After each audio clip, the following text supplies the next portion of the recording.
Buenos días, vamos a dar comienzo al foro Padre Novés. Bueno, para mí es realmente un gusto coordinar esta mesa y vamos a comenzar con Cristina Calcagni, Calcagnini, ahí está. Cristina Calcagnini, psicoanalista, AME, de la Escuela Freudiana de Buenos Aires, autora del libro Versiones adolescentes, articulaciones de la clínica psicoanalítica, integrante del cartel de entrada y permanencia. Bueno, comenzamos.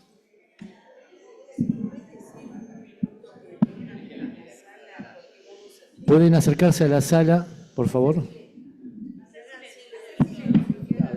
Por favor, coman las medias lunas en silencio, porque cuando uno come no puede hablar, así que... No escupe. Bueno, buenos días, un gusto estar aquí. Agradezco mucho la invitación a la comisión directiva, a la comisión de jornada y a Andrea que me pasó digamos, la invitación, la que, bueno, yo entendí que estaba en juego también una serie inglesa que fue furor hace unos meses sobre adolescencia. Entendí que algo de esto había disparado el espacio del foro, que implica que vamos a conversar sobre el tema entre todos. Bueno, Padre Novés, frase sugerente que sin duda tiene historia entre los psicoanalistas, ¿no es cierto? Cuando vi la serie pensé que era excesivo englobar bajo ese título tan general la historia que cuenta, ya que no todos los adolescentes transitan su vida de ese modo. Por eso en mi libro, Versiones adolescentes, digo que no todos los adolescentes transitan por bordes trágicos, pero aquellos que sí van de escena en escena, nos invitan a preguntarnos a quién se dirigen. Y sabemos que buscan la mirada y la escucha del otro, padre o madre, o amigos, o docentes, o terapeutas. Pero a veces no hay quien escuche o aloje ese llamado, esa demanda. Este foro, bajo esta frase, Padre Novés, nos invita a reflexionar sobre cuál es la versión que el Padre pone en juego desde su inconsciente, donde se encadenan las historias de amores y odios de sus ancestros. La frase dirigida al Padre es un llamado que evoca, en primer lugar, la castración, ya que por estructura marca la imposibilidad de verlo todo. También pone en juego un amplio abanico de cuestiones, reproches que un hijo puede hacerle al padre, esencialmente por el abandono de su función, de su cuidado, de su escucha, de su palabra. Podemos decir que hay tantas versiones como historias de padres e hijos, pero nos abre a pensar cómo se produce la transmisión de una función vital para la vida, puesta a cuenta del discurso y de la presencia del Padre. También nos advierte de la historia del encuentro que se espera haya sido amoroso entre un hombre con una mujer que causó el deseo y que engendró un hijo, y que sabemos del amor por él, en el mejor de los casos, y que incluye el estilo del goce que, anudado al deseo, propicia los caminos de la vida de su descendencia. No hablo de un ideal, sino de lo que por estructura es fallido, en tanto transmite la falta de la que surge la posición deseante. La maestría de Freud nos legó el relato de un sueño que alguien le contó en una conferencia y que dice así. Se trata de un sueño que Freud relata en la interpretación de los sueños, al que define como prototípico, que no surge del material de un paciente, sino que alguien lo cuenta en una conferencia. Un hombre había pasado varios días sin un instante de reposo a la cabecera del lecho de su hijo gravemente enfermo. Muerto el niño, se acostó el padre en la habitación contigua a la que se hallaba el cadáver y dejó abierta la puerta por la que penetraba el resplandor de unos cirios. Un amigo anciano suyo quedó velando el cadáver. Después de unas horas de reposo, soñó que su hijo se acercaba a la cama en la que se hallaba, le tocaba en el brazo y le formulaba al oído, en tono de amargo reproche, estas palabras. Padre, ¿acaso no ves que estoy ardiendo? A estas palabras despierta sobresaltado el padre, observa un gran resplandor que ilumina la habitación vecina.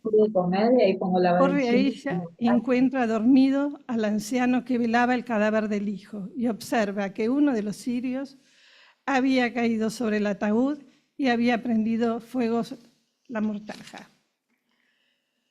Freud plantea que las palabras del niño podrían proceder de alguna que hubiera dicho durante la enfermedad y que hubieran quedado enlazadas por alguna circunstancia a expresiones del psiquismo del padre como un resto diurno. Y dice que estoy ardiendo pudo haber sido pronunciado por el chico en algún momento bajo los efectos de la fiebre. Esto es todo lo que Freud dice del sueño, y a Lacan le llama la atención que Freud no lo aprovechó como él sí lo hace, ya que lo va a trabajar a lo largo de 2 o 3 capítulos en el seminario 11, cuando habla de la repetición, y así nos transmite lo que esencialmente me interesa articular. ¿Qué es lo que despierta? ¿Es el ruido o acaso es la frase? La frase es como una tea, ya que prende todo lo que toca. ¿Cómo sustentar, dice Lacan, la teoría de que el sueño es la imagen de un deseo cuando en el ejemplo, el reflejo de las llamas, es el calco casi exacto de una realidad que arranca al soñador de su sueño?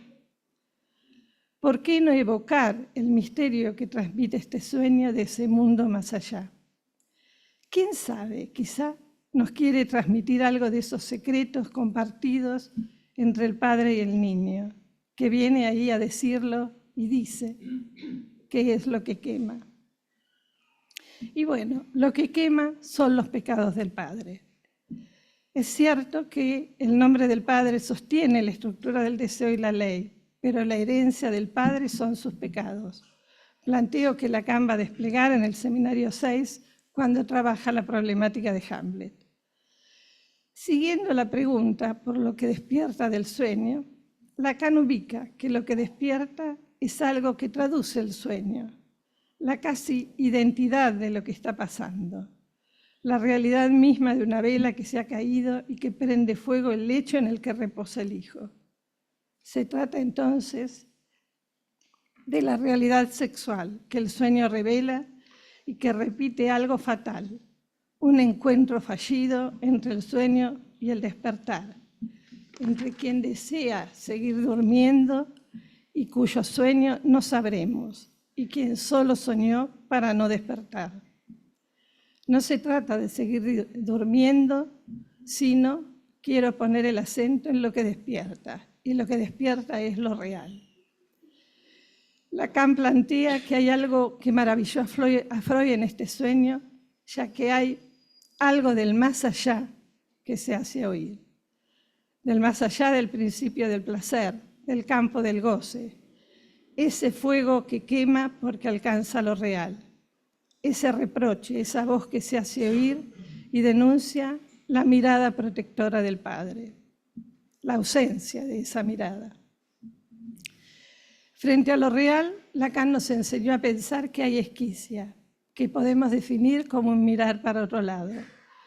En la serie Adolescencia, por lo menos el breve recorte que yo pude hacer o que me interesó plantearle a ustedes, se enlaza la vergüenza del padre ante lo que el hijo hace, no solo con el feminicidio que produce, sino ya venía desde la infancia, cuando el padre se avergüenza porque el hijo no juega bien al fútbol. Se trata de un niño, como tantos otros, que no disfruta de jugar al fútbol y que por lo tanto no se destaca sino por lo malo que es. El padre rechaza o ignora o deja pasar el hecho de alentarlo a sostener su mirada de aliento, aún ante los fracasos del hijo, ¿no? Se siente mal, el niño dice que se siente mal mirado por los otros padres, así que es como de alguna manera lo va a contar cuando habla con la psicóloga. La cuestión de la vergüenza del padre tiene historia en su propia infancia, ante la violencia que su padre, el abuelo del niño, desataba sobre el hijo. El padre recién puede reaccionar a partir de que el hijo asume la culpabilidad en lo que había producido, ¿no? A partir de que puede aceptar que él lo hizo. Y también el padre puede reaccionar cuando la pintada pedófilo da cuenta del juicio social, la denuncia, el insulto, que queda planteado como pregunta sobre qué relación tendría el padre con todo esto, ¿no? Desde el primer capítulo hay un policía que se pregunta si no pasará como en otro caso que el padre le hacía esas cosas al hijo, ¿no? Entiendo que se trata de la pregunta por la responsabilidad que le compete a los padres por lo que el hijo hizo. Mi padre es bueno, dice el chico, no es necesario que hablen de él. Pero es cierto, cuando me equivocaba, decía, jugando al fútbol, él miraba para otro lado. Bueno, esto después lo retomaremos seguramente, pero me interesaba ubicar lo siguiente. Si tomamos la definición que Lacan plantea sobre la castración, que implica que el padre transmite el falo al hijo antes de que éste esté en condiciones de usarlo, la mirada del padre en el último capítulo da cuenta que para él el falo está puesto en la hija.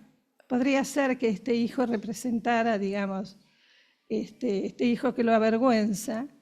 Tal vez podría ser que, como decía Rolando en la mesa anterior, que estuviera allí jugando un falo muerto, ¿no? El hijo lo avergüenza, como él se avergonzó también a sus 13 años.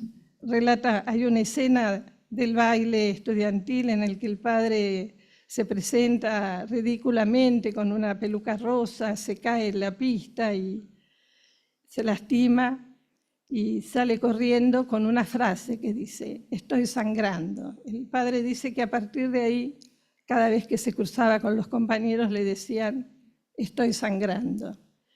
Y sí, digamos, es un hombre que sigue sangrando. Pero me preguntaba también si acaso no nos habita a veces un ideal de pensar que el padre tendría que poder con lo real. Digo, por algo Lacan nos dijo que Dios es inconsciente. Bueno, hasta acá.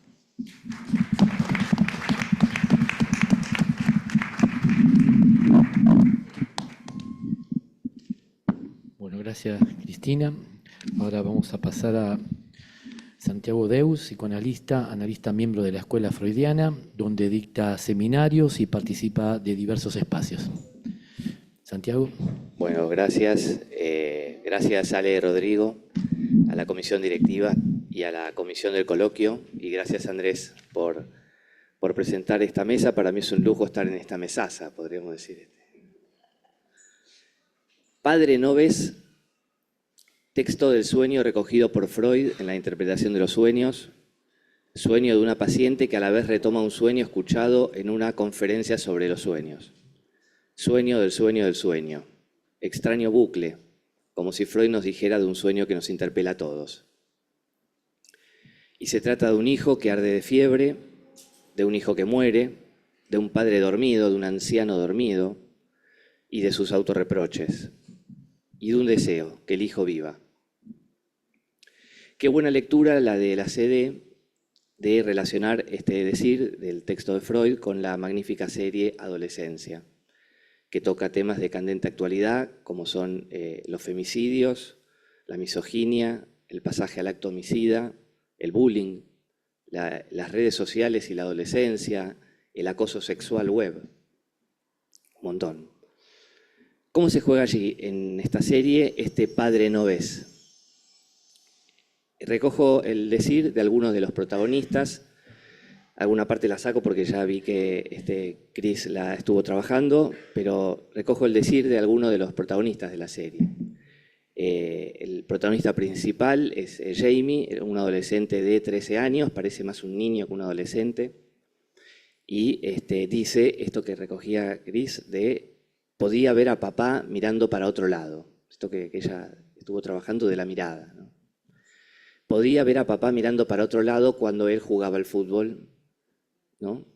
Padre, ¿no ves? Cuando me llevaba a fútbol que jugaba tan mal, podía ver su pena y su vergüenza. Después hay otro adolescente que es el hijo del policía.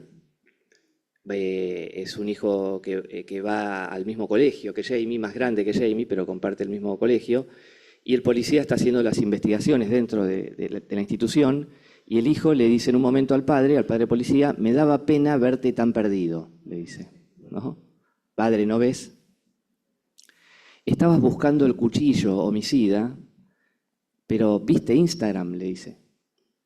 Sí, claro que vi Instagram, le dice. Bueno, no entendiste nada, le dice. ¿Qué viste ahí?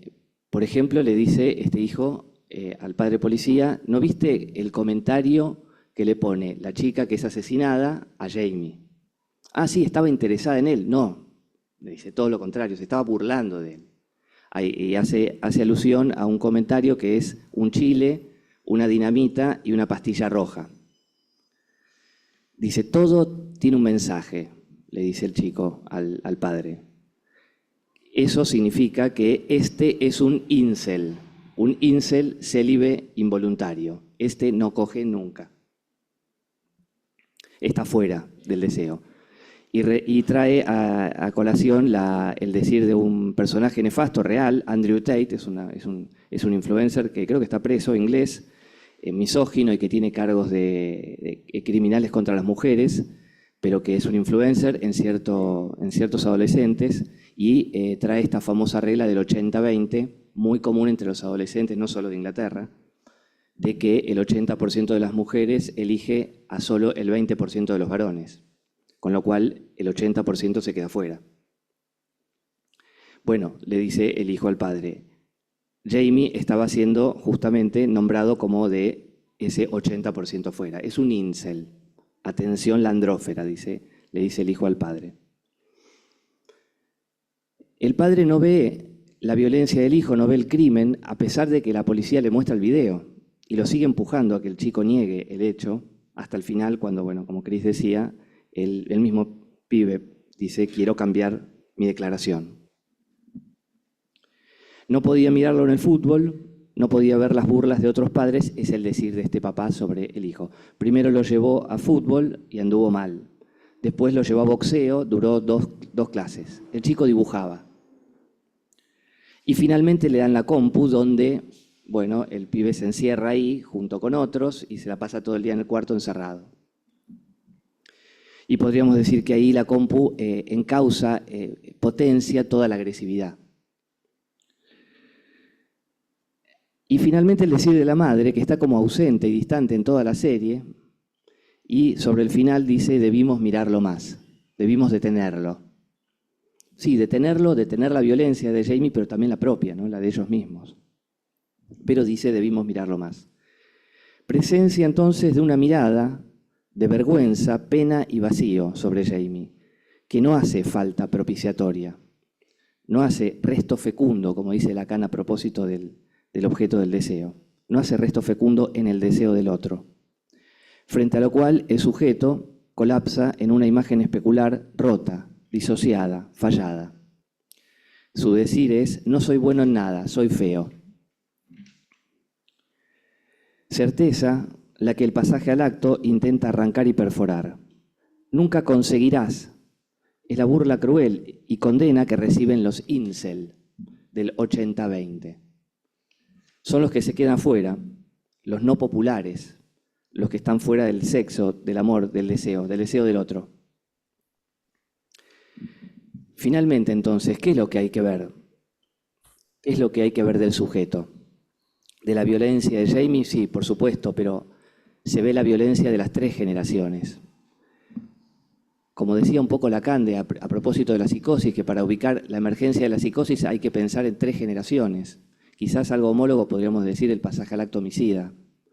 En la serie se plasma esta cuestión de las 3 generaciones. Hay un abuelo que muele a golpes al padre de Jamie. El padre de Jamie nunca le pegó, sin embargo su violencia es evidente.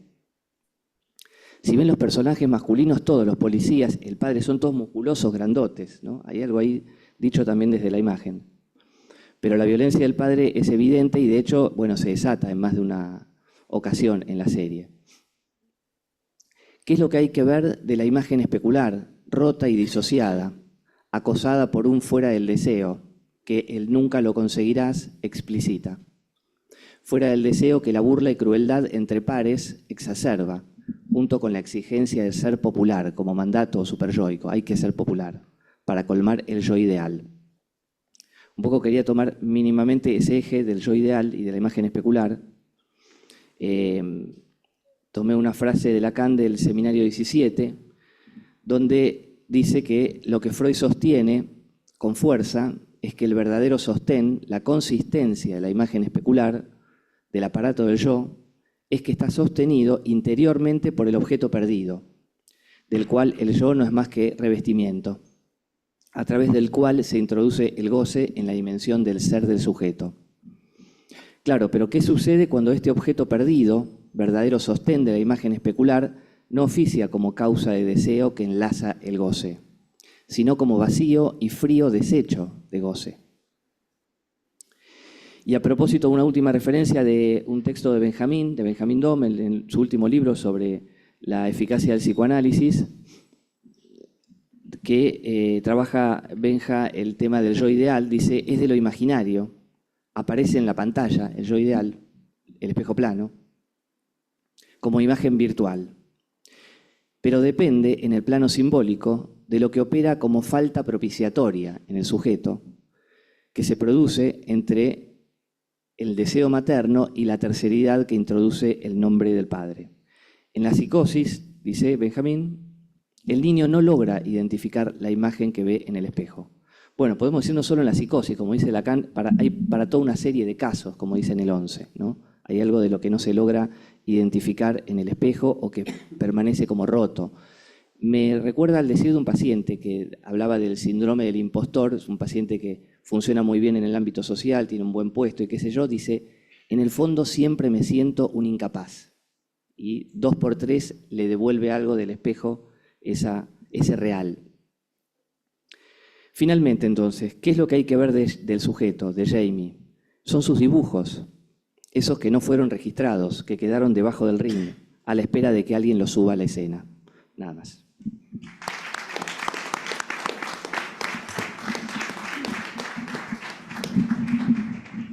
Bueno, continuamos con Diego Lozano, psicoanalista, miembro de la Escuela Freudiana de Buenos Aires.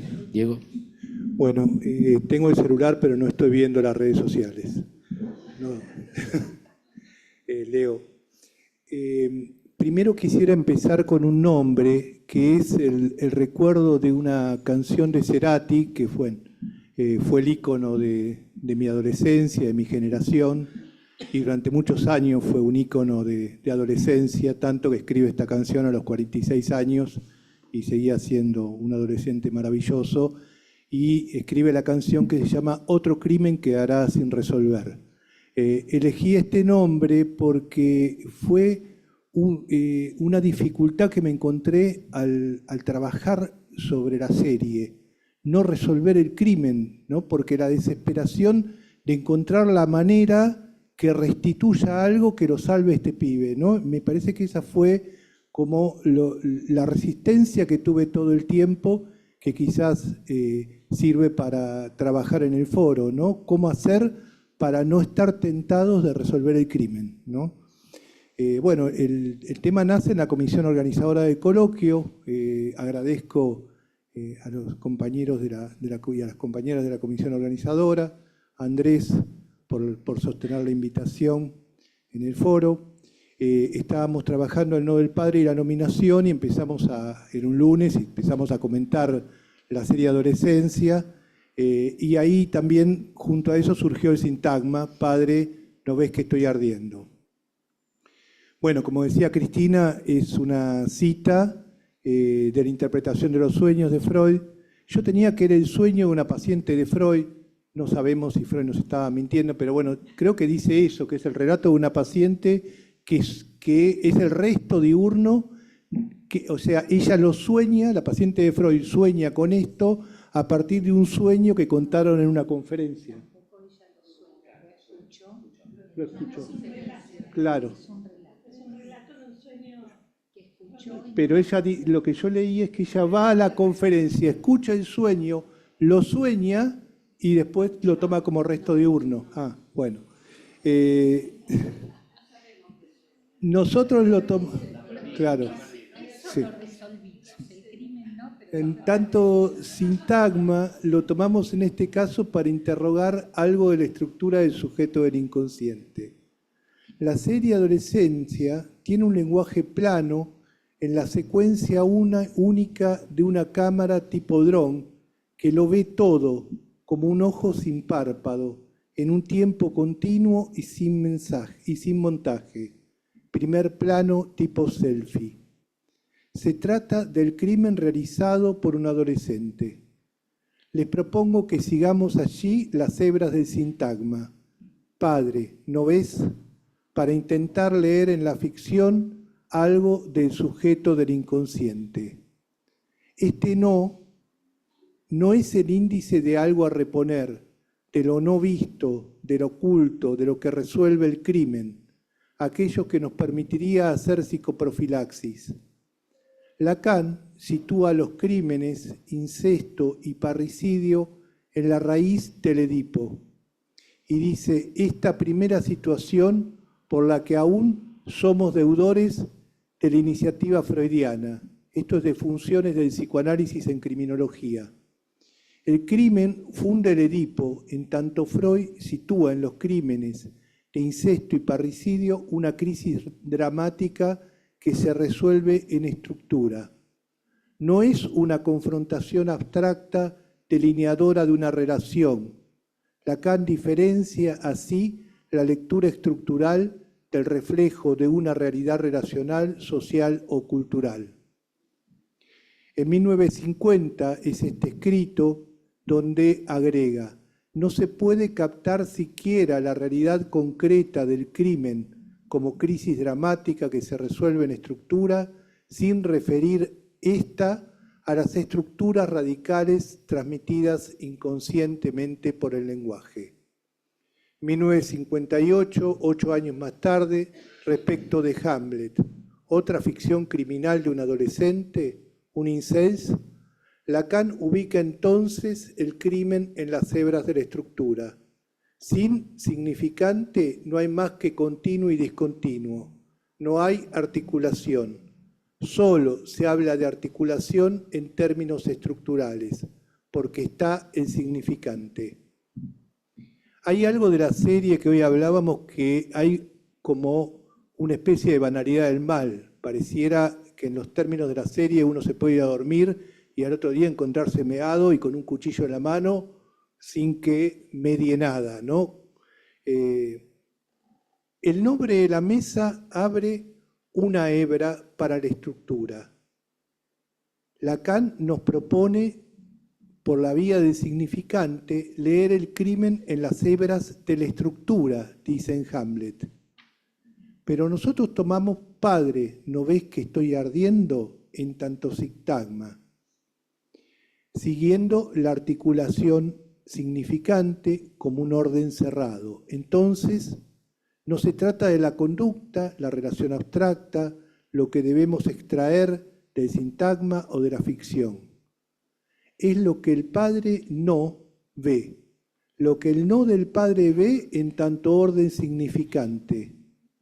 En Padre no ves, el Padre es una evocación que sustituye al pronombre tú. Lacan trabaja con la homofonía, tú eres el que tú eres y tú eres el que mata. Sustituye el tú. El Padre es evocado ¿por quién? Por un hijo. Solo el hijo del humano puede evocar al Padre en el lugar del tú. En el sintagma, Padre, ¿no ves? El reproche del hijo indica un más allá, un real indecible, en tanto para eso que el Padre no ve no hay reposición. El Padre así evocado por quien habla en tanto hijo arde del mismo fuego que su hijo al no poder izarse en tanto sujeto a la altura de ese saber singular. El Padre que no es inconsciente, no ve. Edipo, Homero, a través de la ceguera transcurren las hebras de la estructura y la ficción. ¿Qué lo quema ese hijo? Lo que decía Cristina. El peso de los pecados del padre que lleva el espectro en el mito de Hamlet, dice Lacan. Y luego sigue en el seminario 11. ¿De dónde surge el espectro? Sino del lugar donde nos denuncia que fue sorprendido e inmolado en la flor de su pecado. Para finalizar, en la serie, el papá de Jamie se encuentra una escritura sobre su camioneta que al modo de lo reprimido retorna desde el argot como un rebus. Grafiteado, con errores de ortografía, le escriben nonce, N-O-N-S-E. En realidad, la palabra del argot es nonce con C. Significa pederasta. Aparece así una verdad entre un rebus y un equívoco, como escritura. No es el emoji, como decía Santi, no es el emoji que surge sin equívocos, una dinamita en el lugar de un célibe. No es un dato. Esto que emerge del graffiti y que está en la mano de los adolescentes, pone a correr al padre como un hooligan, detrás de los pibes, ardiendo como un hijo, ¿no ves? Intenta borrar, suprimir lo que no cesa de escribirse. El error de ortografía, para los que hablamos español, nos conduce al inconsciente. No sé, no lo sabía. Según su deseo, dejo la pregunta. Si la fábula en la serie, los datos, los emojis, nos llevan a preguntarnos por una realidad, una cultura, una relación abstracta, revisando la información y las conductas, la lengua y el error nos llevan a otra verdad. La verdad en las hebras de la estructura. El ardor del padre quema al hijo que se fue. Padre, non sé. Cubre tu cara con la máscara del padre que serás y asusta al hijo que fuiste, podríamos decir, parafraseando a Pizarnik.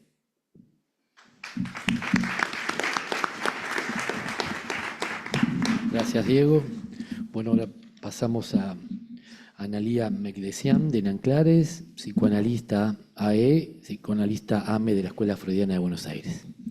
Bueno, buenos días. Gracias a la comisión directiva presidida por Alejandra Rodrigo y a la comisión organizadora de este coloquio por este espacio y por la invitación. Padre, no ves. Padre, no ves. Es la referencia al sueño que le he contado a Freud, que la paciente no lo soñó. No es cualquier sueño. Creo que lo que genera el relato del relato es que es un sueño conmovedor aún para nosotros cuando lo leemos. ¿Por qué? Se trata de la muerte de un hijo. Subvierte cualquier orden lógico de la vida. No hay vuelta atrás de la muerte de un hijo. Y probablemente en ello, en esa conmoción, radique el relato del relato que seguimos relatando. No hay respuesta. para ello. Pero está la pregunta y nos pone a trabajar. Algunos aspectos ya fueron dichos sobre la marcha, voy a tratar de no reincidir más que en la necesidad en todo caso, pero también rescato dos cosas de ese relato, el dormir y el despertar. Los dos movimientos del sueño. La invocación del hijo al padre, a ver por la vía de la negación, hay un no, ¿no ves? Invocación a la mirada de un padre que toca a la voz y la mirada, lo invocante y lo escópico. Casualidad, ¿tendrán un vasito que me olvidé la botellita de agua? Actualidad clínica, tratándose de la clínica actual con el sujeto adolescente. ¿Qué padre hoy? ¿Qué es un padre para el psicoanálisis? Freud destacó desde los orígenes la función determinante del padre en el complejo de Edipo como operador de la castración y la estructura de la neurosis. El padre instala al sujeto en el mundo, en la vida social, por la vía del deseo y el goce. Edipo, Tótem y Tabú, Moisés y la religión monoteísta. En todos esos ensayos, Freud no deja de preguntarse cómo un padre transmite la ley. A partir del límite freudiano, Lacan señala que lo que Freud llama realidad psíquica tiene un nombre, complejo de Edipo, y está implícito en el nudo, tal como figura en sus redondeles de lo simbólico, de lo imaginario y de lo real. Este pasaje de la metáfora paterna inicial, donde la función del padre está sostenida por el significante, el que inicialmente plantea como metaforizando el deseo de la madre a la pluralidad de los nombres, no solo el nombre del padre en el origen, sino el padre como nombrante. Esto introduce una incidencia con consecuencias diferentes para la clínica.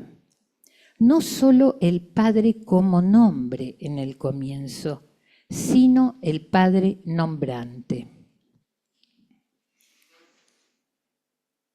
Dicho pasaje en la teoría da cuenta de la función del padre y lo que hace límite a ella, no solo como regulador de los goces, sino el punto del goce del padre que interfiere a su función. El nudo Borromeo, digo esto por la polémica del declarar el Edipo obsoleto, por eso pongo que Lacan dice que ahí eso, su nudo es el Edipo, o sea, no hay renuncia a la importancia de la función del padre. El nudo Borromeo, a los que Lacan llama nombres del padre en plural, todos los nombres, un nombre, han de cumplir una función específica y determinante para el sujeto, que es la de nominación. Nominación en el sentido de la producción del agujero en la estructura vertebradora de existencia para el sujeto.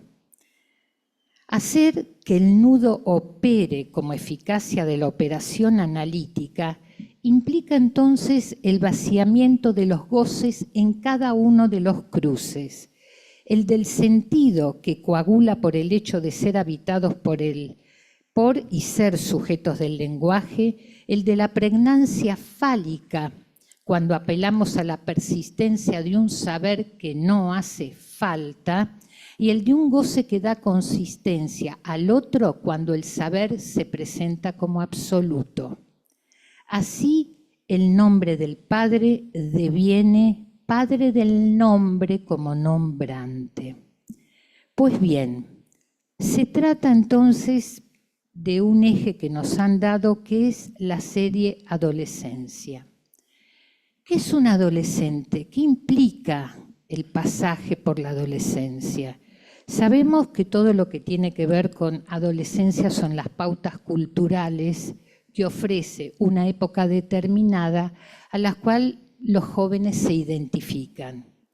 Pues bien, desconocer la fragilidad que implica la metamorfosis puberal en el sujeto adolescente supone introducir allí la ausencia de una función. Cuando los padres dicen, y es un adolescente, y ¿quién no lo hace?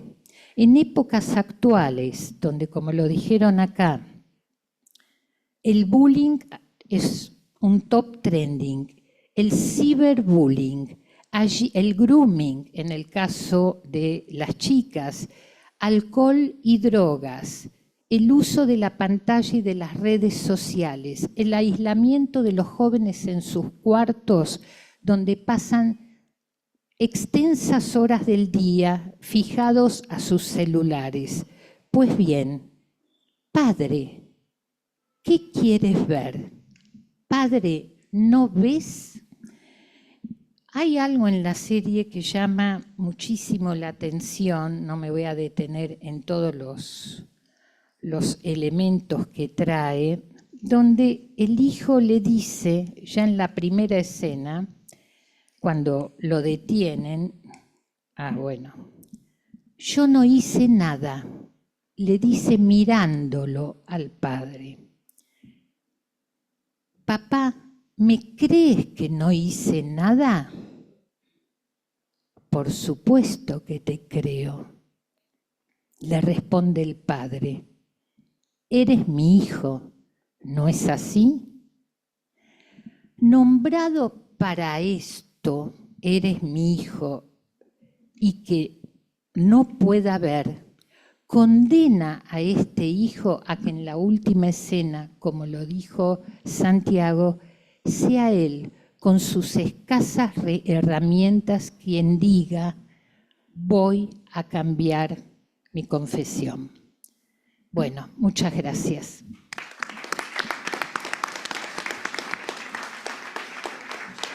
Muchas gracias, Analía. Bueno, ahora pasamos a Carlos Paola, miembro AME de la Escuela Freudiana de Buenos Aires. Ha escrito ensayo, novelas y guiones y actualmente integra el espacio de tertulias clínicas. Bueno, buenos días. Yo no tomé la serie. A mí me molesta hablar sobre cuestiones cinematográficas intercruzadas con el psicoanálisis. Me interesa el cine, tengo experiencia en cine y sigo trabajando, pero lo que pasa es que no me dan ganas de hacer esta articulación. Pero lo tomé como causa y vi otras películas, que son las clases del Seminario 21, porque me quedaron cosas por decir respecto del seminario de escuela. Entonces, bueno, tal vez esto es para otro foro, pero ¿qué va a hacer? Me puse a escribir y salió esto. ¿Qué voy a hacerle? En el seminario, y otra de las cosas que quiero decir es que el tema de la paradoja es algo que me interesa y que me hubiera gustado que hubiera sido más desarrollado. Y bueno, yo me quedé, ¿no? Después de ver todas las clases, me quedé con esta sensación. Y voy a hablar sobre eso. No está totalmente por fuera de la convocatoria. El Seminario 21 implica la invención de un nuevo paradigma. En tanto, Lacan articula por primera vez el nudo Borromeo con los 3 registros. De este modo, RC y son puestos en equivalencia y lo imaginario pasa a ser una dimensión tan importante como la. Con esta juntura intenta poner a prueba su ternario, pero también situar el saber inconsciente, las 4 fórmulas de la sexuación y los distintos goces de los que habla en el seminario anterior. Por eso, como nos explica Pablo Amster, en este seminario Lacan pasa de un modo un poco errático de la lógica a la topología y de la topología a las permutaciones cíclicas con el trenzado. Inventa a medida que va hablando y se maneja de un modo intuitivo, como remarca Lili Donsis, lo cual produce paradojas, inconsistencias y extrañezas. Pero la innovación fundamental consiste en que el nudo ya no queda asimilado a la frase que funda el discurso del analizante, ni tampoco a una cadena significante, sino que constituye una escritura topológica posible. No hay relación sexual. Si bien lo real es lo que no se deja escribir, la imposibilidad sí es posible escribirla. Tensión que amplía el campo para desplegar un saber hacer con esos goces que no son del retorno de lo reprimido, sino producto de lo reprimido originario, como plantea Eva Lerner, apuntando a hacer de ellos escritura posible. Ahora bien, la equivalencia de los 3 registros impide su distinción en el discurso. Si los 3 tienen consistencia, existencia y agujero y se constituyen en simultáneo en ese mismo punto triple, donde eso se anuda y llamamos objeto A, ¿cómo discriminar cuál anillo pasa por arriba de cuál? Esta paradoja lógica, Lacan recién la advertirá en el seminario 22 y la intentará resolver con la función de la nominación del nombre del Padre y la introducción del 4º término del nudo. O sea, nos bancamos. La paradoja nos pasó en tertulias clínicas, que intentábamos situar las 3 dimensiones en el decir, y llegábamos a un punto paradojal. Tiene que ver con esto. Una digresión a propósito de las paradojas. En 1874, George Cantor publica el artículo con el cual funda la teoría de conjuntos. Luego, en 1903, Bertrand Russell plantea su famosa paradoja, el conjunto de todos los conjuntos que no se contienen a sí mismos, que vuelve inconsistente la teoría. Cantor entonces se bajonea mucho. Sin embargo, no todo está perdido. Ernst Zermelo en 1908 y Adolf Frankel en 1922 axiomatizan la teoría de conjuntos introduciendo, entre otros, el axioma del conjunto vacío que restablece la consistencia. A partir de entonces, lo formulado por Cantor se conoce como teoría intuitiva de conjuntos y a la de Zermelo-Frankel como teoría axiomática, cosa que queda muy ambigua en el seminario 16, porque maneja las 2 teorías Lacan y no se aclara suficientemente de qué teoría está hablando. Sin teoría de conjuntos, hoy no tendríamos fórmulas de sexuación. Recordemos que es necesario que exista al menos uno por fuera del conjunto para que un conjunto se constituya. Valga esta digresión para advertirnos de un riesgo, el de olvidarnos el lugar que ocupan las paradojas y las inconsistencias en cada teorización, porque no hay Lacan literal, y avanzar sin errar es imposible.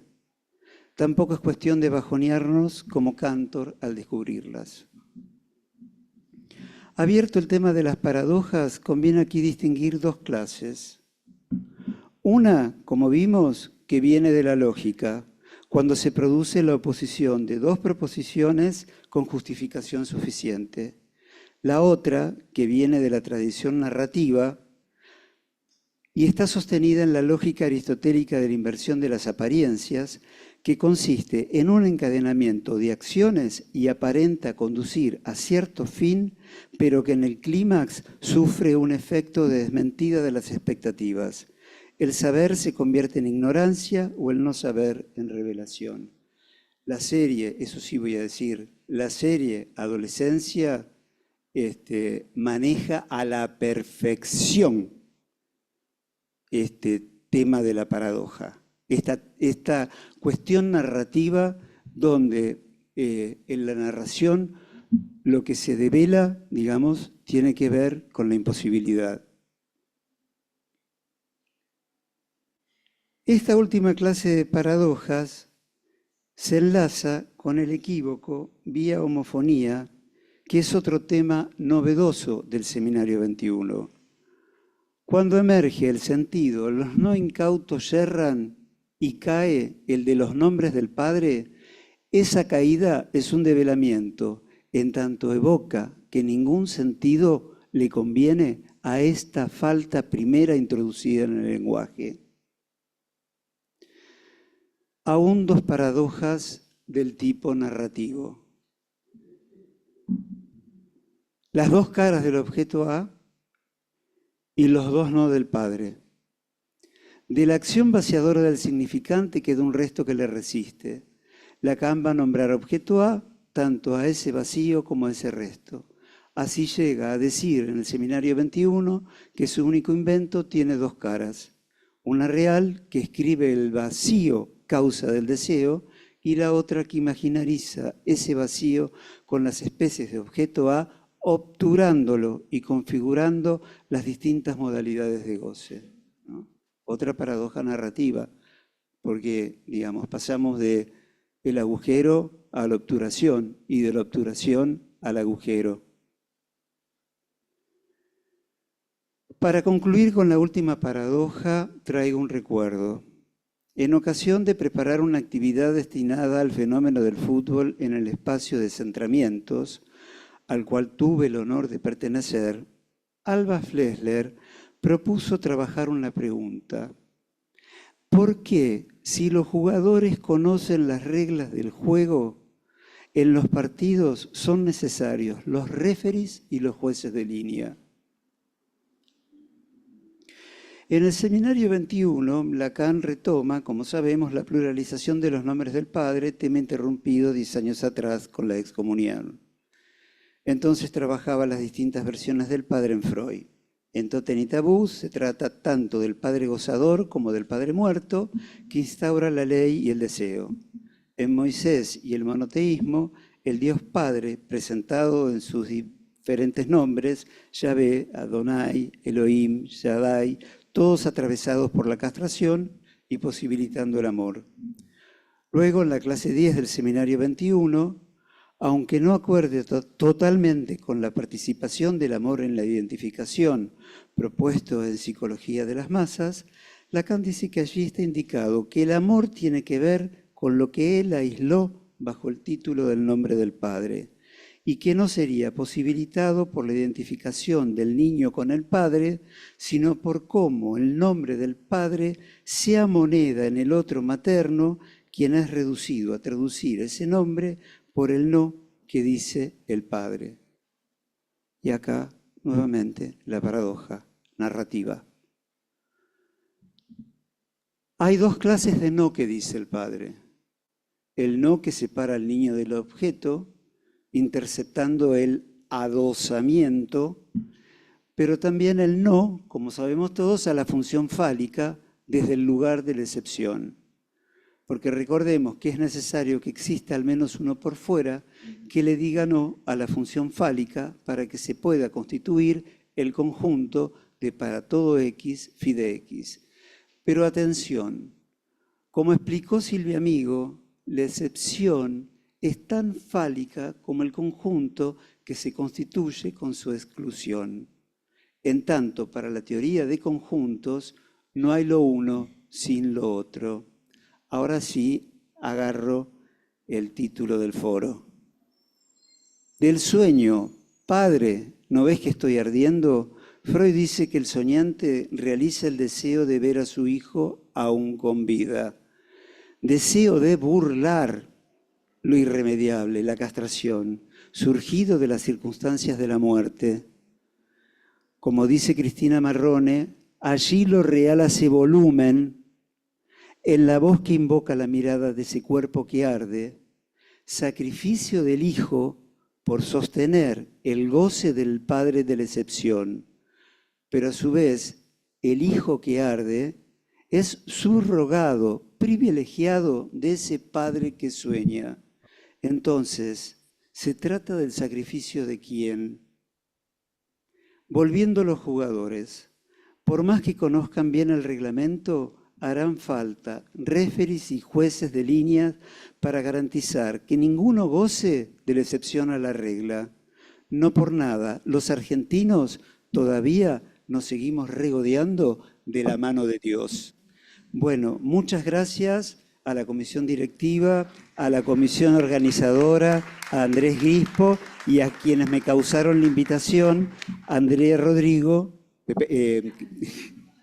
hice una sinapsis, Alejandra Rodrigo y Andrea Ginsato. Bueno, muchas gracias. Muchas gracias, Carlos. Bueno, vamos a pasar a un tiempo de opiniones. Vamos a alternar entre la sala y los que están online. ¿Me van a hacer caminar?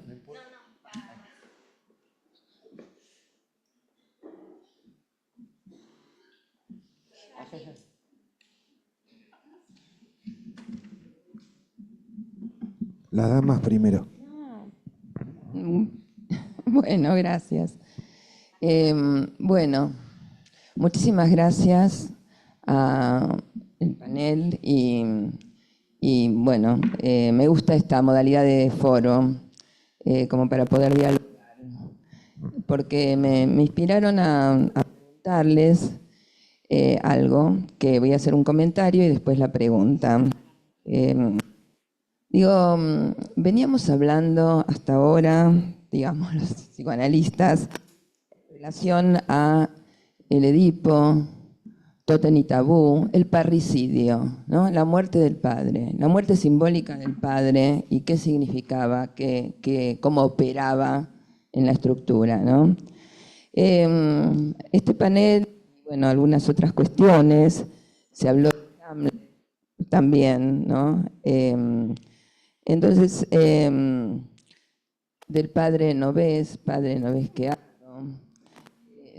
Y creo que todos lo dijeron, me parece que Analía Mekdesian lo dijo todavía más claro. Se trata, esta vez, de la muerte de un hijo.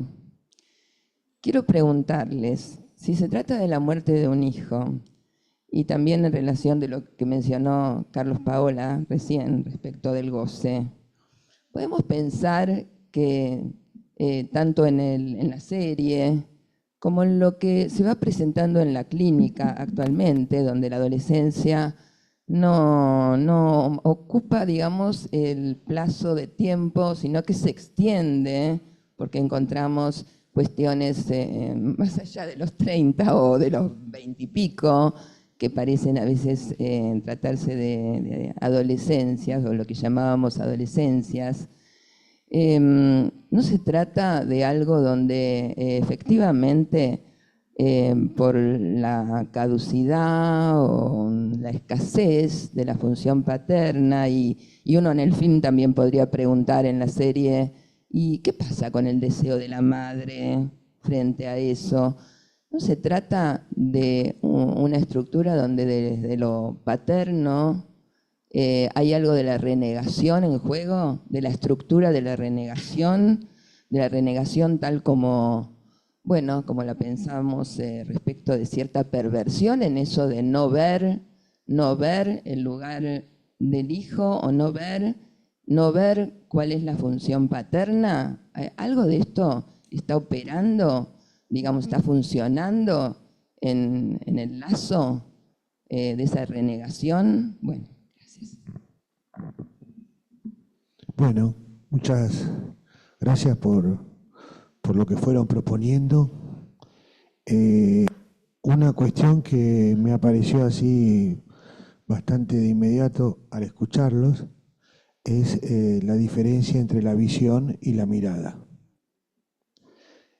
En ese punto me parece que justamente en una época donde lo que prevalece son la relación a las imágenes, me parecía que podía aportarnos una pregunta fecunda. Pensé alguna cuestión en relación a esta pregunta, ¿no? Padre, ¿no ves? Entonces, ¿qué estás mirando? ¿No? Eso por un lado. Y por otro lado, también tomaba ese no mirarlo a su hijo en una actividad de este padre, no verlo, lo tomaba como una mirada que el hijo padece del padre, que retorna en la vergüenza que supuestamente este hijo le daba a su papá, ¿no? Pero que no lo vea en la actividad es una mirada sobre el hijo, en ese registro, ¿no? Y también esta búsqueda de una mirada en eso que los adolescentes ven, ¿no? Están que ven una mirada que les permita dar por barrada, digamos, la presencia del otro para que un objeto vaya al lugar de la causa. Pregunto si ahí hay un trabajo del sujeto. Estas reflexiones quería arrimar a la mesa a ver qué podríamos pensar en cómo hoy trabaja un sujeto para obtener una mirada del otro que le permita orientarse en la causa.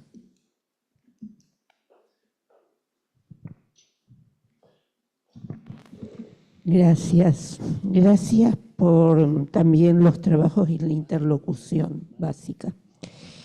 Retomando algunas cuestiones que se plantearon y tratando de hacer una lectura como ese hilo rojo que recorre los diferentes trabajos y planteos, quiero retomar la cuestión de la relación entre nominación y mirada, pero retomando también en una precup lo que planteó Carlos al final con la cuestión de las paradojas y las inconsistencias.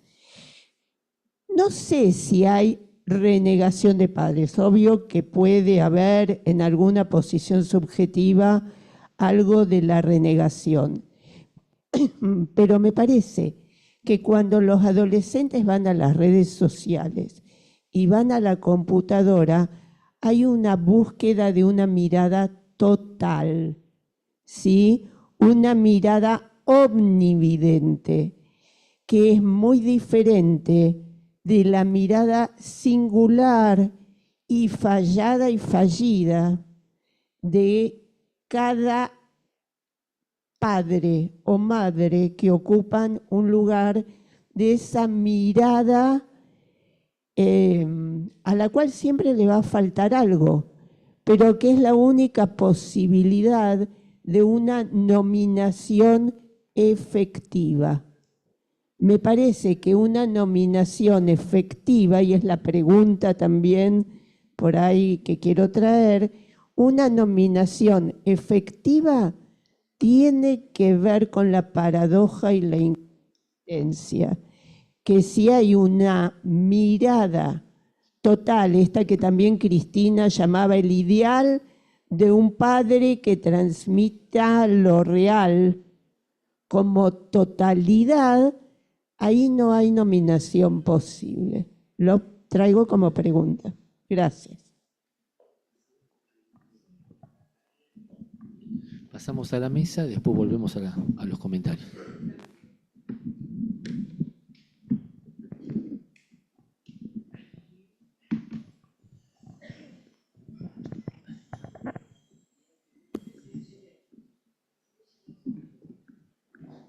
Bueno, nada, algunas reflexiones. Este año me toca estar en foro todo el tiempo, así que siento la responsabilidad de que se haga foro.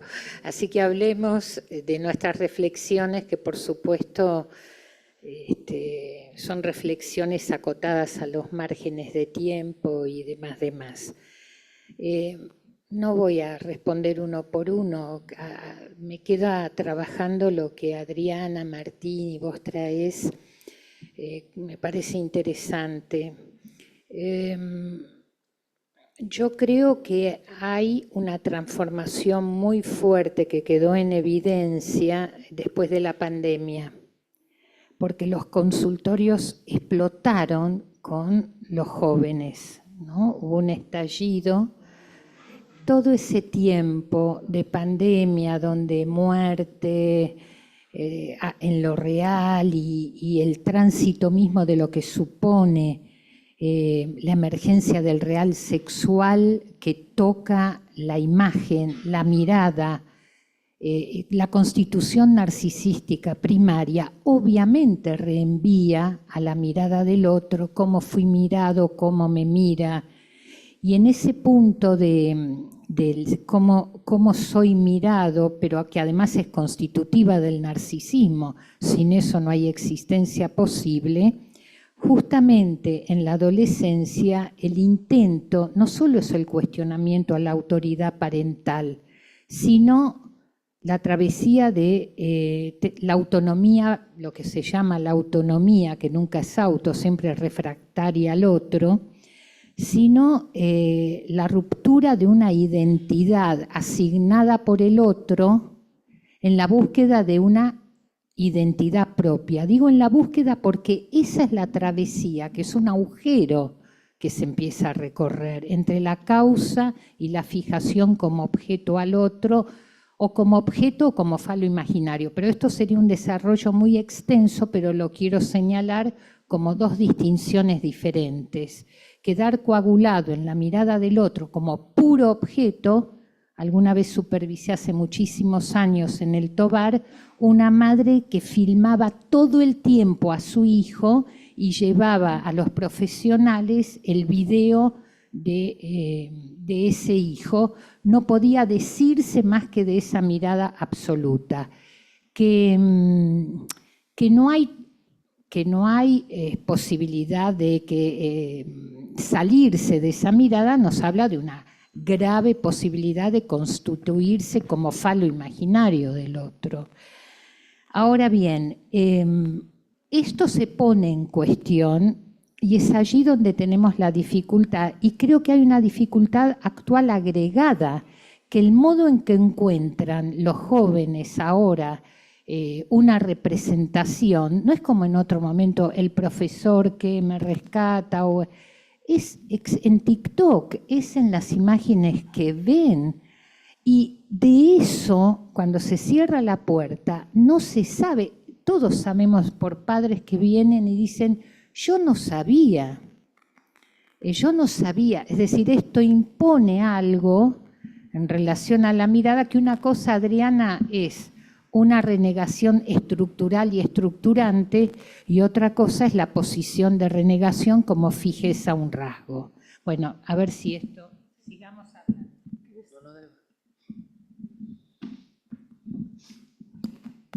No, yo me sumo al foro, digamos. Voy a ir contando lo que se me va ocurriendo a partir de lo que escucho. Pensaba, ¿no?, que tal vez lo que queda para pensar y de manera fuerte es que plantea un poco la película por qué el malentendido, ¿no? Porque, digamos, lo que aparece en la pantalla, que esto también lo escuchamos en la clínica, ¿no? Esas fotos que se dan a ver, ¿no?, donde se invita a algo del despertar de la sexualidad, plantea un malentendido, ¿no? Porque lo que el pibe de la película dice, que él creía que, como ella se mostraba y qué sé yo, le estaba diciendo que podía tocarla, que podía acercarse. Entonces, La pregunta es por qué el malentendido deriva en un pasaje al acto, ¿no? Bueno, la película habla todo el tiempo sobre el tema de la vergüenza. Lamento que no quieras hablar del cine, Carlos, porque vos sabes mucho de cine, pero me parece que pusiste en acto que no ves. No hablaste de lo que se ve, digamos, en la película. Pero a mí me parece que es interesante esto, que podamos tomarlo para lo que es la clínica cotidiana, ¿no? ¿Por qué ahí el malentendido? Y ahí es donde falta el interlocutor, donde uno diría, ¿por qué no hay un papá o una mamá que abra el diálogo o un profesor que permita, digamos, ahí hacer pasar alguna palabra de que, bueno, a veces hay que esperar que algo sea consensuado, que aparezcan las palabras también, ¿no? Me parece eso que es interesante. Bueno, también me sumo al espíritu del foro. Sí, recojo algo también de lo que fui escuchando de mis compañeras y mis compañeros y también de los comentarios. Si la función parental, el nombre del padre y deseo materno, implica la posibilidad de la salida exogámica, la salida por el deseo. Me parece que algo de la serie trae esto de que algunos pibes y pibas encuentran la salida en la pantalla. Incluso encuentran la posibilidad de nombrarse de otro modo, un tiempo, un rato, ¿no? Y bueno, sucede que ahí también se vuelven a encontrar quizás con no soy bueno en nada o más temprano que tarde o soy feo, ¿no? Tomando el decir de Jamie. Pero esta cuestión de que las pantallas les ofrecen a ellos de entrada alguna posibilidad de renombrarse. Por eso tomo esto que decía del paciente adulto, distinto, que decía de la cuestión del impostor, ¿no? O esto que dice este influencer de tenés que engañarlas. Eso dura un rato, me parece que si eso en algún momento no se da el pasaje al encuentro con el otro de carne y hueso, esa satisfacción en la pantalla que muchos vienen y dicen, encuentro ahí la adrenalina, la dopamina y no sé qué otra, no la mina, pero así la adrenalina y la dopamina, encuentran la satisfacción solo ahí. Me parece que, bueno, que eso en algún lugar queda en esto, en el lugar del impostor o del engaño, ¿no? Ellos mismos quedan como autoengañados en algún punto, si eso más temprano que tarde no propicia algún encuentro real con otros, ¿no? Bueno. Pasamos a los que están conectados. Perdón, hay algo que a mí me pareció que es importante, que situaba Analía, no sé si lo voy a decir bien, pero lo voy a decir con mis propias palabras, como en la escuelita Jean Piaget.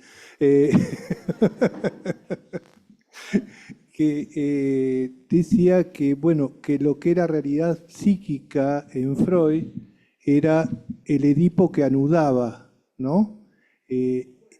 Claro, y tomando un poco lo que hablaba Santi en el último seminario de escuela, ¿no? Que nos quedaba charlando ahí la cuestión de la invención y del descubrimiento, ¿no?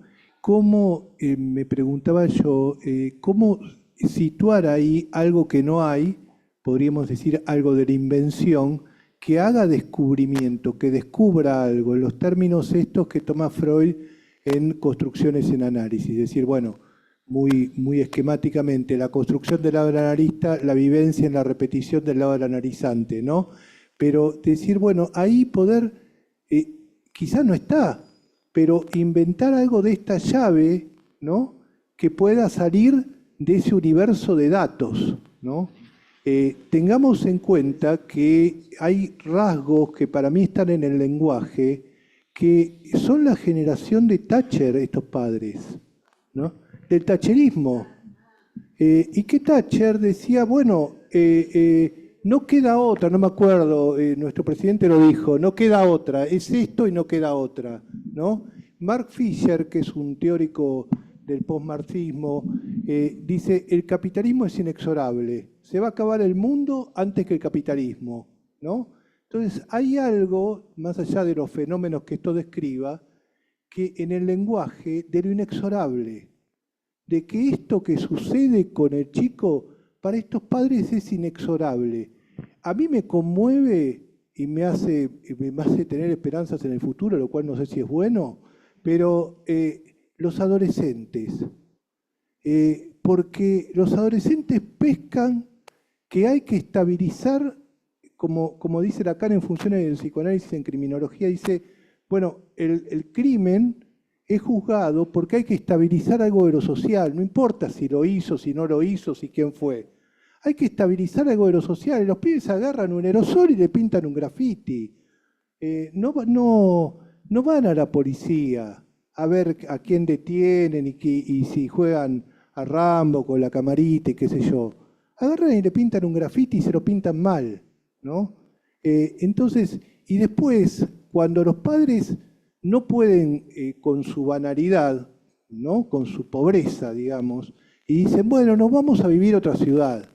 Y la chica le dice, no, Jamie va a estar preso acá, nosotros no nos podemos y tenemos que quedarnos acá.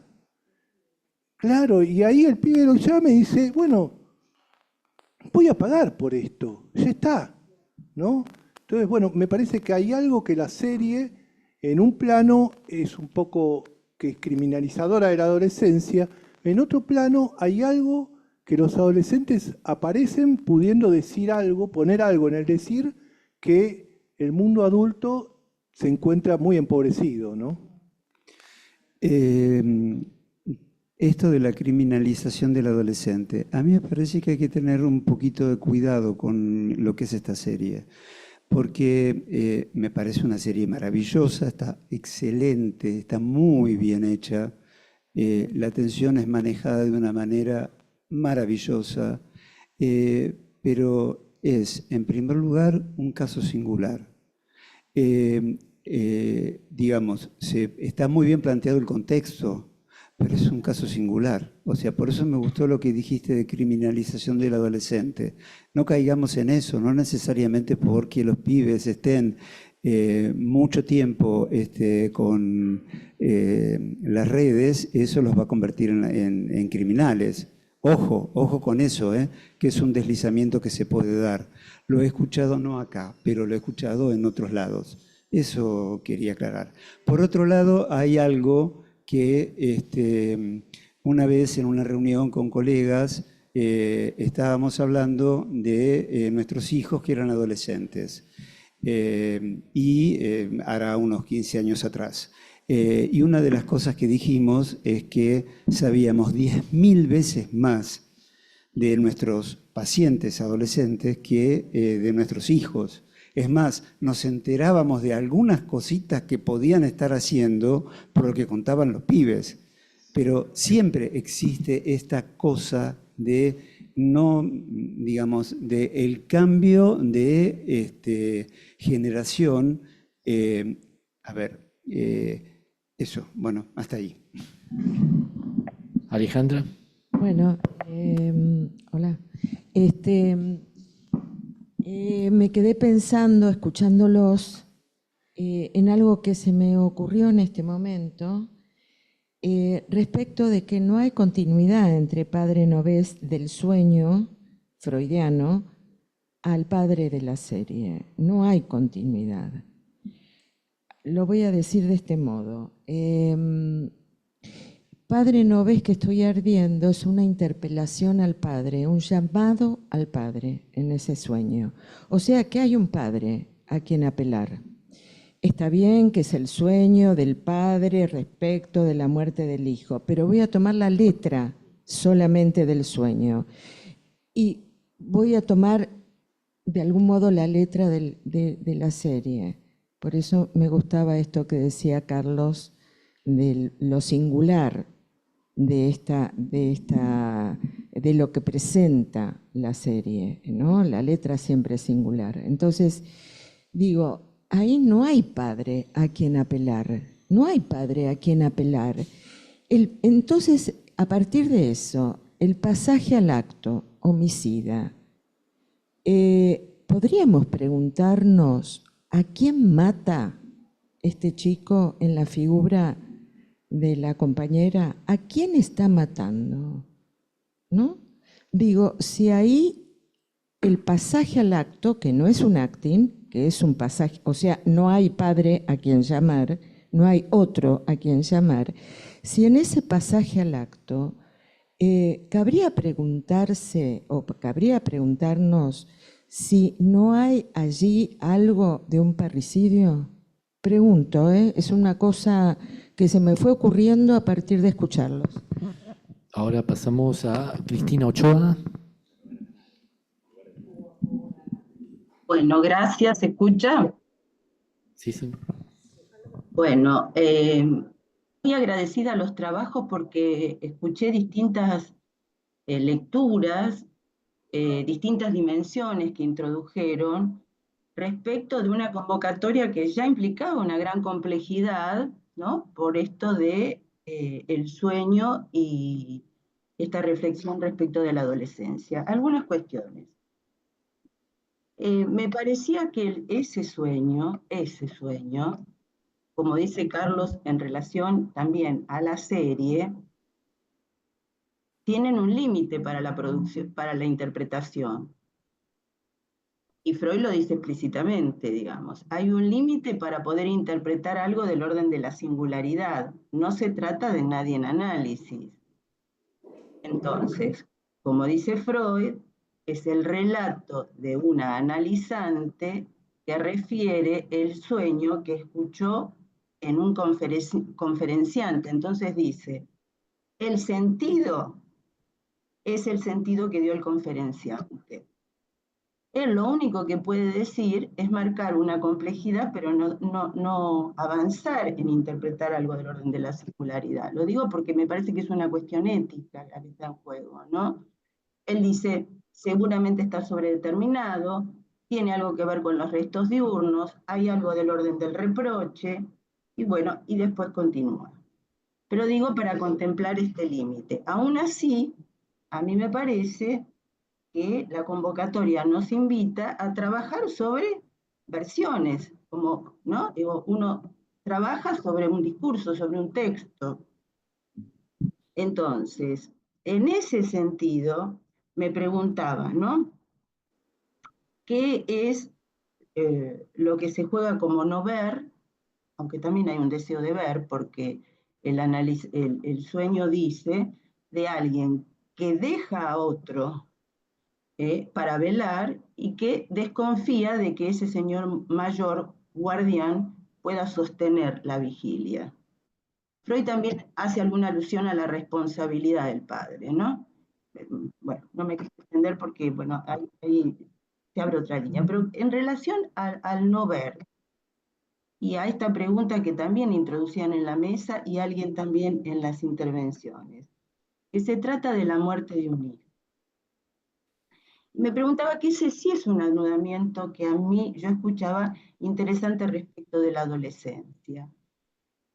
En algún momento me ocurrió como una contingencia de varios analizantes con hijos adolescentes y madres, estrictamente dos madres, dos analizantes, donde uno podría decir efectivamente la relación con sus hijos había funcionado, con todas las limitaciones que puede querer decir esto, ¿no? Es una manera ligera de decir, había libidinización, buena relación con los hijos, etcétera, etcétera. Lo que yo escuchaba como insistencia, y por eso esto de la muerte del hijo en relación a la adolescencia, es que algo acontece con la adolescencia que también los hijos dejan de ser transparentes para los padres, ¿no? Dejan de ser transparentes en el sentido de que en el mejor de los casos es mejor no seguir inventándolos, ¿no? No seguir haciendo del hijo eso que uno creyó como un absoluto ideal. Analía lo decía, esa escena muy terrible en la serie, ¿no? Donde el padre dice, ¿cómo no te voy a creer? Sos mi hijo. Digo, no enterarse, no abrirse a alguna interrogación de quién es ese otro que está ahí enfrente. Y que suele, digo, a mí se me armaba así porque escuché incluso crisis de angustia en algunas madres en relación a encontrarse, mejor encontrarse, y a lo mejor que sea un lugar de angustia, y no rechazar el encuentro con que el hijo no es solamente el ideal inventado por uno en relación a ese hijo amado. Y la otra cuestión que se me armaba, entonces, que escuché y que me retornaba como interrogación de la mesa anterior. Hay cuestiones que estamos planteando que son cuestiones que hacen a la estructura misma del sujeto hablante, ¿sí? Pero también estamos tratando de pensar algo de los discursos de época que producen una consolidación, ¿no?, de algo que podemos pensar, o en todo caso lo plantearía así: ¿cuál es la relación respecto de algo que es estructural, que hace la estructura del hablante, y de cierto discurso de época que hace consolidación de eso? Lo resumiría diciendo como un rechazo a todo lo que es el orden de lo que no anda y de la castración, ¿no? No es lo mismo, me parece, y quedó también de la otra mesa, pensar lo que es austosum, lo que es imposible de decir, de lo que la modalidad en que se tramita todo eso, y lo que se produce como rechazo de lo que no anda, ¿no? Que a lo mejor se me ocurría que ahí había un punto de vista. Bueno, gracias, Cristina. Pasamos a Silvia Weinstein. Bueno, buenas tardes. Me encantó que esta mesa tenga una función de foro, como dijo Analía. Si bien yo no estoy en esa mesa, estoy en el foro y está teniendo un efecto foro. Bueno, la verdad, no sé si voy a poder hablar de lo que dijo cada uno, pero lo que Alejandra Rodrigo dijo recién es lo que estuve pensando todo el tiempo mientras escuchaba las ponencias de cada uno de ustedes. Tanto en Padre, ¿no ves que estoy ardiendo? Y en el hijo del padre de la serie, que no es que lo dice en palabras, sino que se manda un pasaje al acto. ¿Acaso no es una respuesta del lado del sujeto adolescente a un padre que no está a la altura de su función? Entonces, la pregunta en la serie, ¿a quién está matando? Y yo creo que tanto en el caso del sueño del no ves, como en el caso de la serie, está dedicado al padre. El crimen está dedicado al padre. Eso por un lado. Bueno, después estaba pensando en relación a lo que dijo, bueno, Carlos. Voy a tomar el tema de las paradojas, que me parece muy importante, muy interesante, incluso en nuestro trabajo como analistas. Porque la paradoja aparenta ser una contradicción, pero toda paradoja arroja una verdad. Por eso me parece importante que hayas hablado de las paradojas. Y aunque dijiste que no vas a hablar de la serie, porque para vos el cine es muy importante y te encanta, yo creo que hablaste de otro modo de la serie. A ver, bueno, voy a decir una cosa más y dejo lugar a otros. Frente a perdón, no ves, la ceguera de estos padres, la ceguera, porque el no ves está dedicado a la ceguera, es algo muy puntual. Empieza a tener algún efecto cuando ven en la serie, ¿no? Cuando ven en la camioneta un escrito que tienen que hacer todo un esfuerzo para borrarlo, el graffiti, que ponen los otros adolescentes, que creo que eran adolescentes, si no me equivoco. Bueno, dejo acá y les agradezco muchísimo. Analía, una cosa en relación a lo que dijo Analía. Tu pregunta, ¿cómo el padre transmite la ley? Es una pregunta de Freud que de alguna manera Lacan la responde. Y Santi, cuando vos hablas de la pantalla, que hablas de la pantalla del celular, de todos los aparatos que hay ahora que tienen pantalla, lamentablemente no cumplen la función de pantalla tal como la trabaja Lacan en el Seminario de los Cuatro Conceptos, referido a que una pantalla, referido a la cuestión tanto del fantasma como de la pulsión. Si no hay pantalla, no hay un velo, digo pantalla en el sentido de aquello que hace velo, al goce del otro, bueno, las respuestas son las que tenemos, por ejemplo, en esta serie y en el sueño de El no ves. Muchas gracias al foro. Gracias, Silvia. Pasamos a Estela Durán. Sí, gracias. Celebro este foro y como la serie es adolescente, les cuento que nosotros con Diego en la previa estábamos hablando justamente de la escena final donde se da a ver la violencia del padre, que parecía que todo lo justifica, pero que realmente es el motor, me parece que de todo lo que estábamos hablando y lo que dijeron ustedes. Entonces, la pregunta que se me ocurría escuchándolos también, y decía Alejandra, si en este padre que de alguna manera le dice, yo no hice nada, y le dice, sí, sos mi hijo, bueno, sos mi hijo, después, ¿qué pasa con el chico cuando hace todo el proceso quizás también de hablar con la psicóloga y de, digamos, de cambio de posición donde dice, voy a cambiar realmente la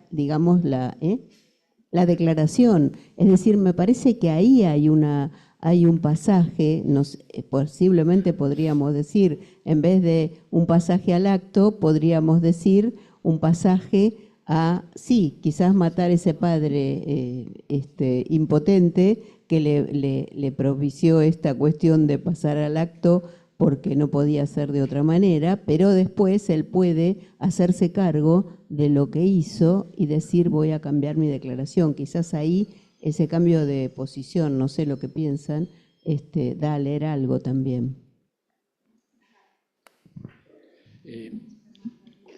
Había pedido... ¿Vos, Diego? Un minuto. Un minuto, Diego, quería hacer una aclaración. Con respecto a esta cuestión del padre, yo le decía recién a Naría, a mí me pasa en la práctica que, así dicho sencillamente, tengo que cuidarme de esas lecturas a veces que recaen tan fuertemente sobre los padres, porque después se me arman unos líos y me pongo a hablar con los padres como si fueran conscientes, digamos, como si hubiera una transmisión integral, ¿no? Hablando un poco de lo que decía Adriana, bueno, los padres criminales son nuestra historia. Digo, hay algo de la criminalización acá en el diálogo que decía Carlos, que pasamos de la criminalización de los adolescentes a la criminalización de los padres. Bueno, estamos entre criminales, ¿no? Si nosotros venimos de Edipo, nuestro padre es Layo, un pederasta que hace recaer la peor desgracia y le arruina la vida a su hijo.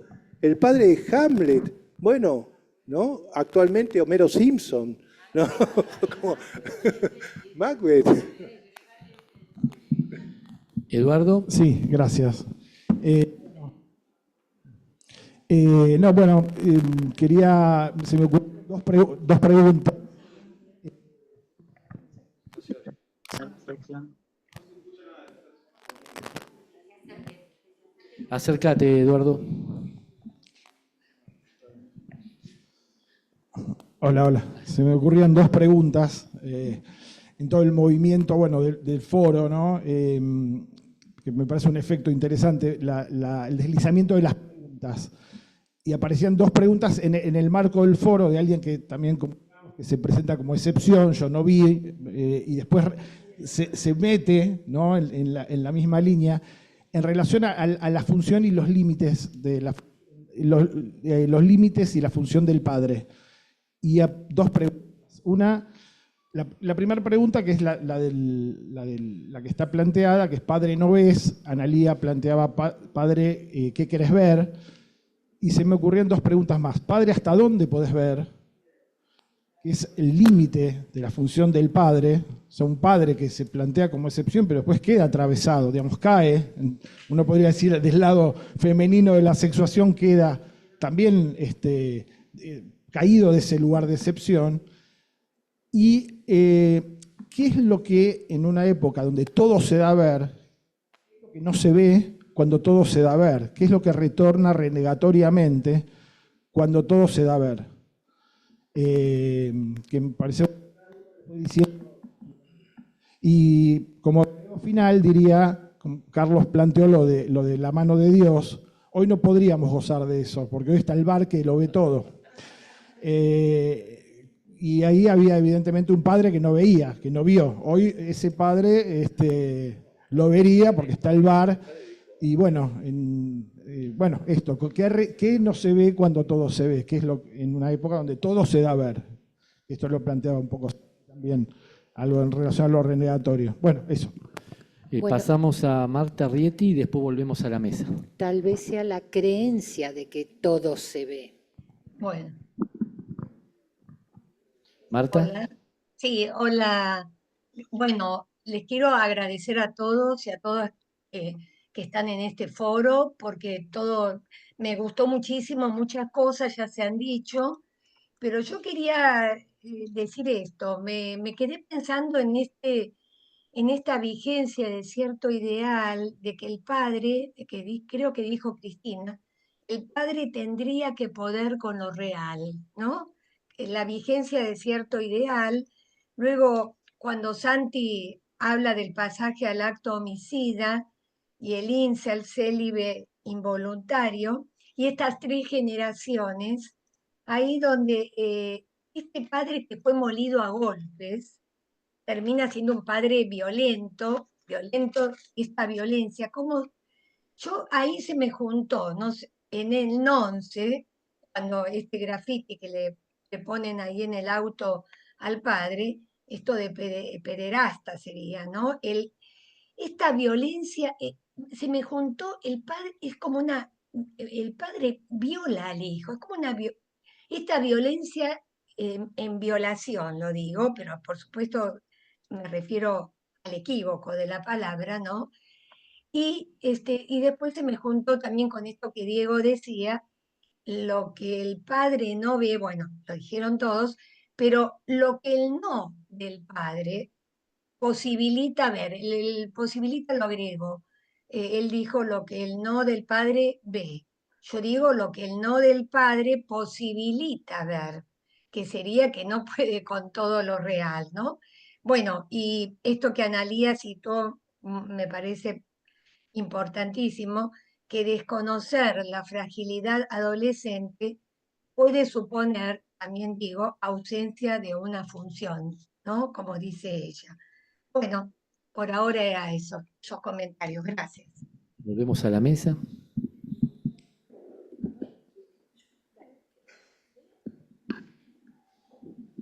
Bueno, me preguntaba en relación a algo que yo planteé, esta creencia o esta suposición o este deseo de que un padre pueda con lo real. Pensaba lo siguiente, ¿por qué lo dije? Me preguntaba, ¿no? Además de que lo pienso, que el efecto de castración tiene que ver con eso, nadie puede con lo real, sino hay que aprender a ser con lo real. Exacto. ¿Por qué lo dije? Lo dije porque me parece que el pasaje por la adolescencia implica lo que de la sexualidad despierta en relación al encuentro con el otro, con el partener, en el caso de la película de este chico con esta chica, que ella daba a ver lo que él malentendía como el gran falo, y si algo me parece intenta, como en el pasaje al acto, hacer caer, es algo de eso, ¿no? De esta cuestión que... Ahora, Ale, como vos decías, en relación a quién va dirigido, bueno, tal vez ahí se pone en juego lo que de generación en generación pasa sin ser interrogado, que es la violencia del abuelo, digamos. Hay algo que se produce en acto. Y que, bueno, suponer que un padre puede llegar a poder con eso es Dios, ¿no? Como suponer que nos va a salvar de los males. Entonces hablamos de los pecados del padre en este sentido, de lo que se estaba diciendo, ¿no? Y después, nada más. Bueno, no, bueno, varias cosas, digo, alguna nada más. Claro, una cosa es la criminalización y otra cosa es que como analistas interroguemos el pasaje al acto. Eso nos toca, nos interpela de nuestra época y no tenemos que retroceder ahí.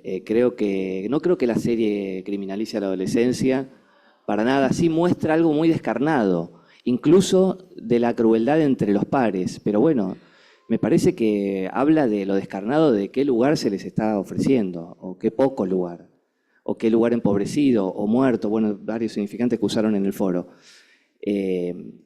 Cuando muestran la escuela y bueno, dice, esto es una selva, ¿en qué selva están los pibes? ¿En qué violencia hay en esa institución? Y después sí me quedó también picando la pregunta de Ale, ¿a quién mata Jamie? No para contestarla, pero me parece que hay que pensar el lugar del deseo materno. Yo hablaba de eso también antes, ¿no? Como una madre que está prácticamente ausente toda la serie. El pibe todo el tiempo se dirige al padre, ¿no? No hay padre que no desfallezca en su función, partamos de ahí, ¿no? También. Pero bueno, hay maneras y maneras de desfallecer. Y recordaba el que es un maestro en estas cuestiones, que es Winnicott, que decía, bueno, el pasaje al acto viene cuando no hay padres a quienes matar, simbólicamente, ¿no? Cuando no hay a quien matar, es que algo se propicia del pasaje al acto.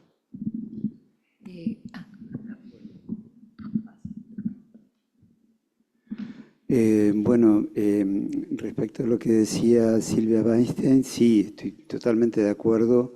El tema de la paradoja, detrás de la paradoja, ahí está la cuestión de la verdad.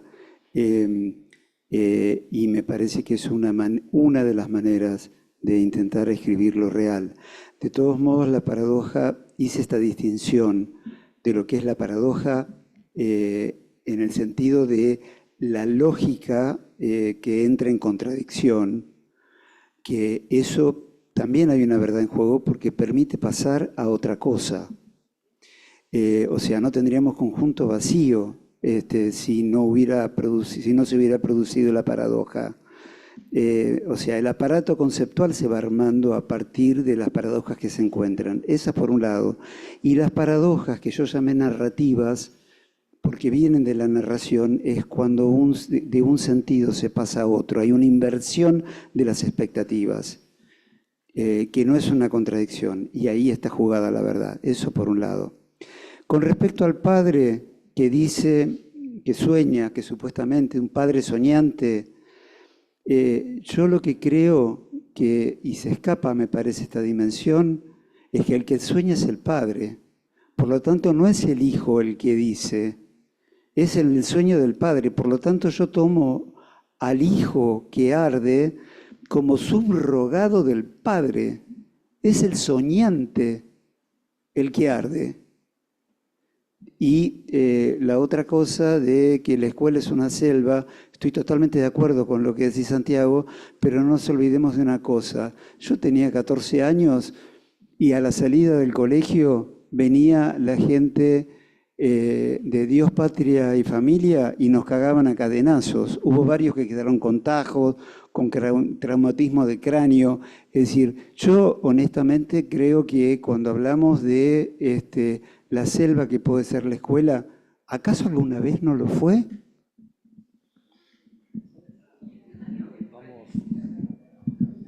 ¿Quieres que te muestre la cicatriz? Pensé que iba a tomar la cadena. Sí, ya terminó. Listo. Un comentario más. Bueno, ya estamos terminando. Simplemente el tema no está cerrado en este foro, sino que todas las puntas que abren son muchísimas y que este es el propósito, que quedemos trabajando alrededor de ellos. Así que gracias a la comisión directiva y a la organización. Muchas gracias. Pasamos a las empanadas.